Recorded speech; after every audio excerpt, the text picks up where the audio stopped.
চোখটা মোছো।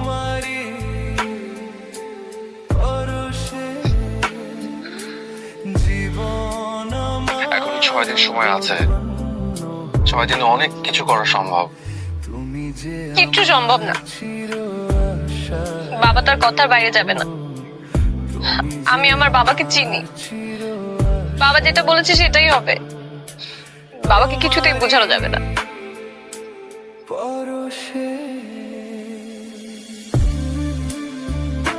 চুপ করে আছো কেন? কি করা যায় ভাবছি।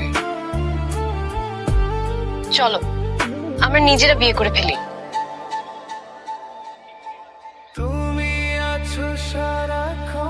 ওটা একদম লাস্ট অপশন। সবকিছুর একটা পজিটিভ সলিউশন বের করা উচিত আগে। আমার কি মনে হয় জানো,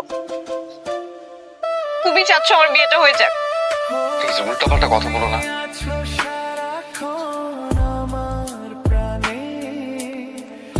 তুমি তোমার বাবার সাথে কথা বলো আগে। অনেকবার বলার চেষ্টা করেছি, বাবা কিছুতেই শুনতে রাজি না। তারপর আরেকবার বলে দেখ। তুমি যে আমার চির আশার আলো, তুমি যে আমার চির আশার আলো, তোমারই পরশে। তুই কি ওই ছেলে সম্পর্কে কথা বলতে আসছিস? যদি তাই হয় তাহলে যেভাবে সুন্দরভাবে এসেছিস সেভাবে তোর রুমে চলে যা। বাবা আমার কথাটা একটু বোঝার চেষ্টা করো। ওই ছেলেটা ছাড়া যে কোনো বিষয়ে আমি কথা শুনতে রাজি আছি। বাবা আমি তোমার পছন্দ করা ছেলেকে বিয়ে করব না। বিয়ে করলে আবির কি করব? তোর এত বড় সাহস, বেয়াদব মেয়ে! আমার মুখের উপর দাঁড়িয়ে বলছে আবিরকে বিয়ে করব। আবির একটা অযোগ্য ছেলে। ও মাত্র 40,000 টাকা বেতন পায়। এই বাজারে 40,000 টাকা দিয়ে শুধু তো বাসা ভাড়াই হয়, আর মাসিক খরচ, ওষুধপত্র, খাওয়া দাওয়া, এগুলো আকাশ থেকে আসবে? আকাশ থেকে আলো, বাতাস, রোদ এগুলো আসতে পারে, টাকা আসে না। আমরা যে ছেলেকে ঠিক করেছি সে খুব ভালো। ও 1 লক্ষ টাকা বেতন পায়। অন্তত তোকে নিয়ে আমাদের চিন্তা করতে হবে না। আমি 40,000 টাকাতেই হ্যাপি থাকবো বাবা। পারিয়া, তুই আমার চোখের সামনে থেকে যা। এর আগেও তোকে আমি 100 বার বুঝিয়েছি, তখনও তুই বুঝিসনি, এখনো না। তুই জাস্ট আমার চোখের সামনে থেকে যা। আমি যা বলেছি সেটাই হবে। এ নিয়ে আর একটা কথাও শুনতে চাই না। যে আমার চির আশার আলো, তোমারই পরশে জীবন আমার আর মাত্র 5 দিন বাকি। চলো আমরা আজ রাতে পালিয়ে যাই। বাবা যদি আন্দাজ করতে পারে আমরা এমন কিছু করতে পারি, আমাকে আর বাড়ি থেকে বেরোতে দিবে না, আটকে রাখবে। মারিয়া, আমাকে আর একটা দিন সময় দাও। আমাকে তো টাকা পয়সা ম্যানেজ করতে হবে, তাই না? তাছাড়া কোথায় যাবো, কোথায় থাকবো সেসবও তো ভাবতে হবে। আবির প্লিজ আর সময় নিও না, বেশি দেরি হয়ে যাচ্ছে। ঠিকানা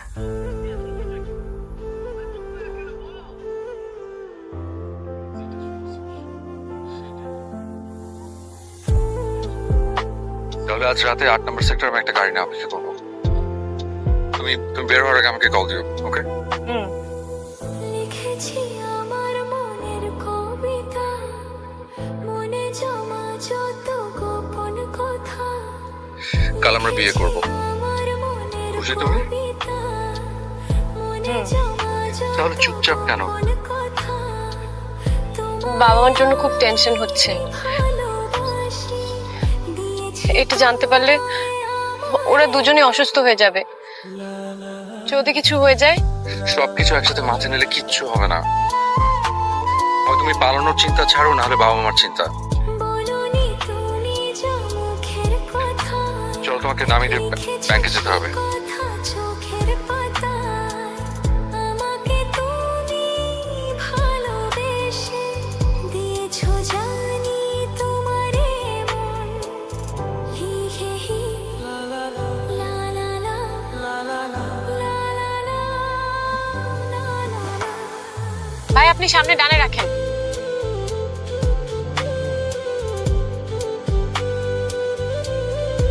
আমি নিচ্ছি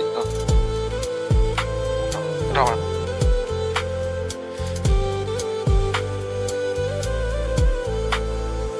এই তো প্রথম মন হারালো, এলো জীবনে ভালোবাসা।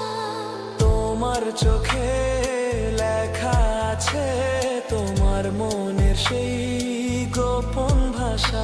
তবু কেন দূরে সরে থাকো সারাক্ষণ? লা লা লা লা লা লা।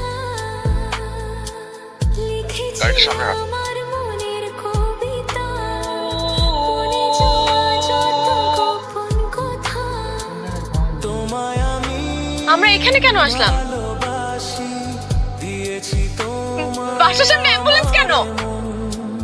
হি হি হি তোমাকে আমি বলেছিলাম না আমাদের পালানোর কথা, জানলে বাবা মার কিছু একটা হয়ে যাবে। তোমার আহ্লাদে তুই কোন সাহস?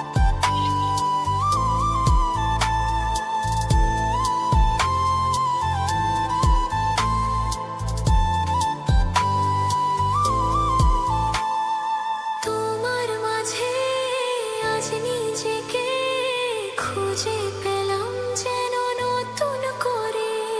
যেদিকে যাই তোমাকে পাই, তুমি আছো এই হৃদয় জুড়ে। ওয়ালাইকুম আসসালাম। রঙে রঙে আমি আবির, জীবন এটা বেসরকারি কোম্পানিতে কাজ করি 2 বছর হলো। আমার মা আর একটা বড় বোন আছে। মুখের কথায় লিখেছো সে বেশি না, কথা চোখের 40,000 টাকা বেতন পাই। আমাকে তো ফারিয়া বলছিল যে আমাদের বেশি পালানোর কথা জানলে আপনারা অসুস্থ হয়ে পড়তে পারেন, তাই আগে থেকে 2টো অ্যাম্বুলেন্স বাসার সামনে দাঁড় করে রেখেছে। মনের কবিতা। আমরা পালাতে বের হয়েছিলাম,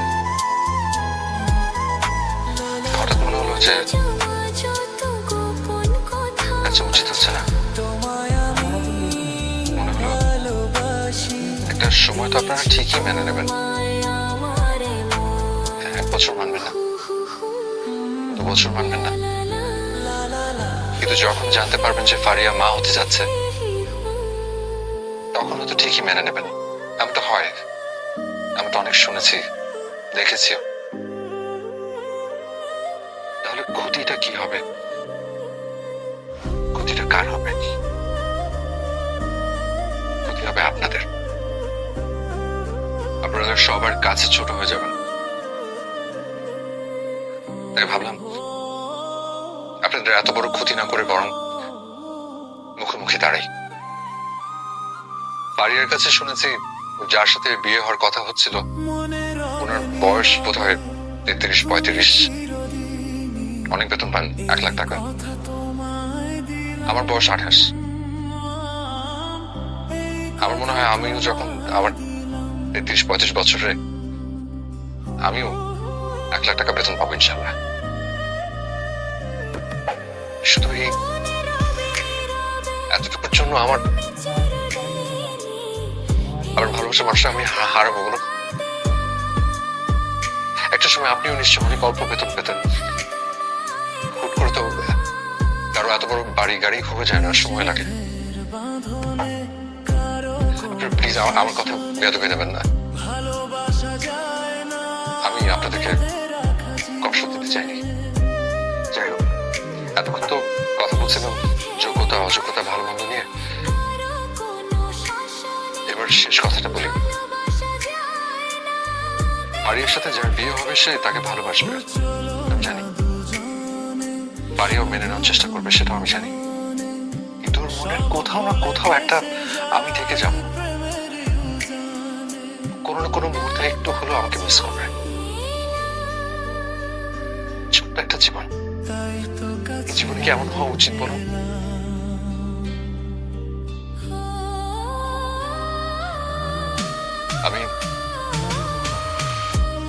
আমি ফারিয়াকে নিয়ে পালাতে না, আপনাদের মেয়ে আপনাদের কাছে ফেরত দিতে এসেছি।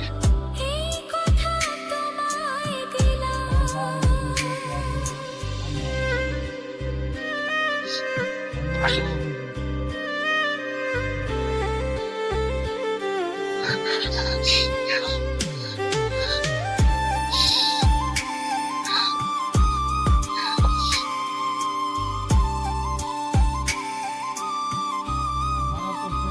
এতদিন তোমাকে আমার মেয়ের অযোগ্য মনে হতো,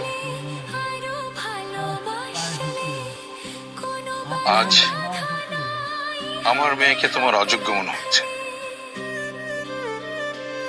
তুমি কি করবে আমার অযোগ্য মেয়েটাকে বিয়ে?